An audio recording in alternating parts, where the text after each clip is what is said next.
Well, everybody, on this Pet Talk Tuesday, we're going to talk about the value of pet insurance with local vet Dr. Lucas Candifer.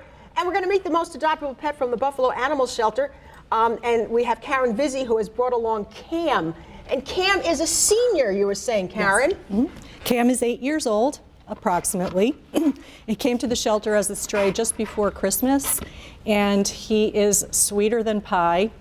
The volunteers are all fighting over him.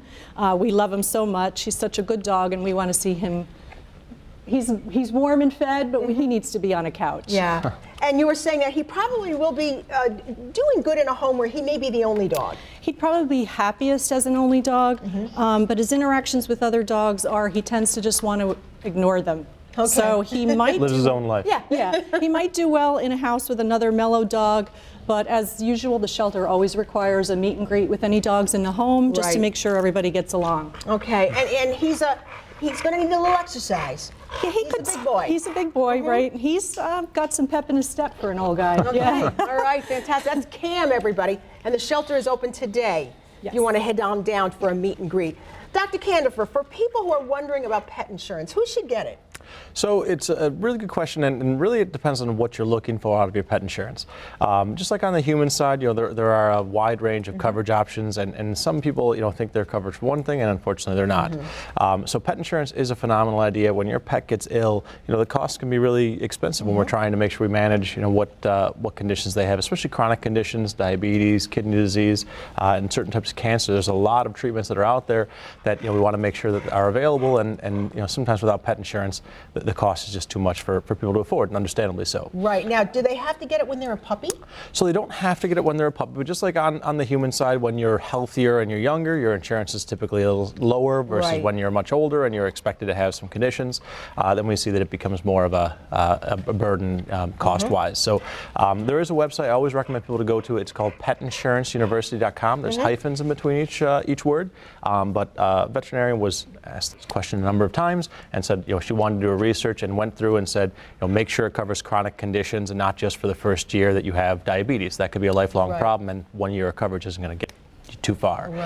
Coverage of cancer, coverage of heritable conditions, dogs that are prone to hip issues. They may say, we don't cover golden retriever because a lot of them get that issue. Knowing if you have coverage for that or not really helps you make sure you get what you want out of that insurance. Do they give you a little card, just like people? They don't give you a card typically. There is a little bit of paperwork involved, and the one thing I always make sure people know is that for almost every insurance I've come across, you pay initially and then they reimburse you. So it's not on the human side where you have your copay and then that you pay the extra afterwards.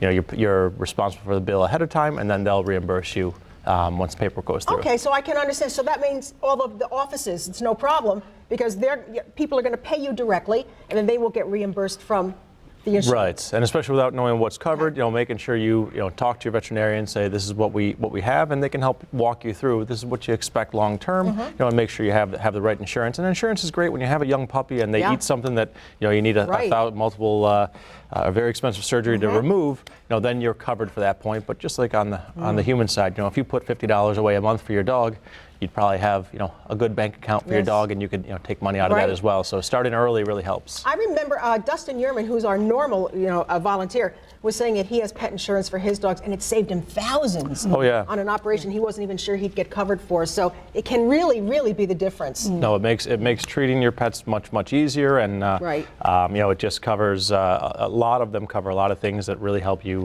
make sure you don't have to spend so much for your pet when they're ill. Absolutely. Think about this in the new year and ask your local vet about different kinds of pets insurance that they would recommend. And Karen, thank you so much for bringing Cam. Cam is waiting for a brand new best friend over at the Buffalo Animal Shelter. All right, we'll take a quick break. We got lots more to do, so stay with us.